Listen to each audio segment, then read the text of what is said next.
এই যে মিরামা, আমি তো তোমাকেই খুঁজছি। রাসেল তো তোমার সাথেই পড়ে। দুদিন থেকে রাসেলের খোঁজ পাচ্ছি না। তুমি জানো রাসেল কোথায় আছে? আমিও রাসেলকে খুঁজছিলাম আঙ্কেল। সন্ত্রাসীদের তাড়া খেয়ে আমরা দিক বিদিক পালিয়ে যাই। তারপর থেকে রাসেলের কোনো খবর পাচ্ছি না। তবে চিন্তা করবেন না, আমি রাসেলকে খুঁজে বের করবই। আপনি বাড়ি যান আঙ্কেল। বাড়ি কিভাবে যাব মা? তুমিও খুঁজতে থাকো, আমিও খুঁজতে থাকি। খবর পেলেই আমরা যোগাযোগ করব। ঠিক আছে আঙ্কেল, আমি এদিকে দেখছি, হাসপাতালের দিকে দেখেন। আচ্ছা মা, আমি হাসপাতালের দিকে যাচ্ছি।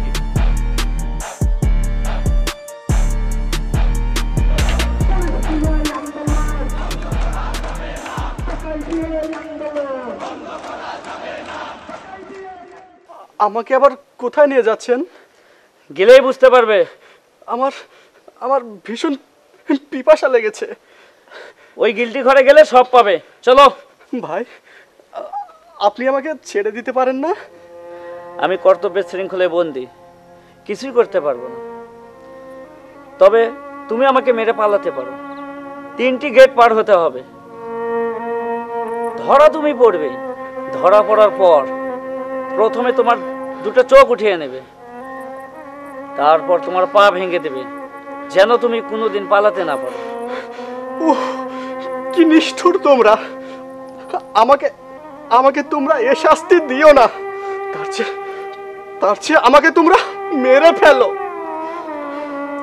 মরতে অনেকে চায়, কিন্তু আমি মারতে পারি না।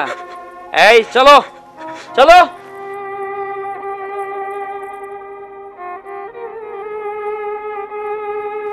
না, এখানেও তো নেই। আমাকে পালানোর সুযোগ করে দিয়ে রাসেল দৌড় দিল। আর কোনো খবর নেই। তবে কি রাসেল?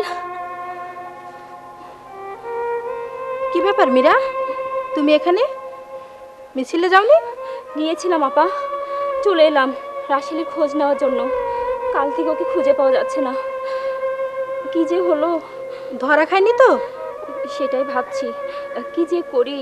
মিছিলের আগে আগে থাকতো, অথচ আজ। থানায় খোঁজ নিয়েছিলে?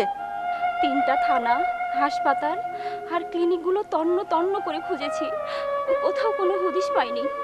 তাহলে নিশ্চয় সন্ত্রাসী বাহিনী ওকে গুম করেছে।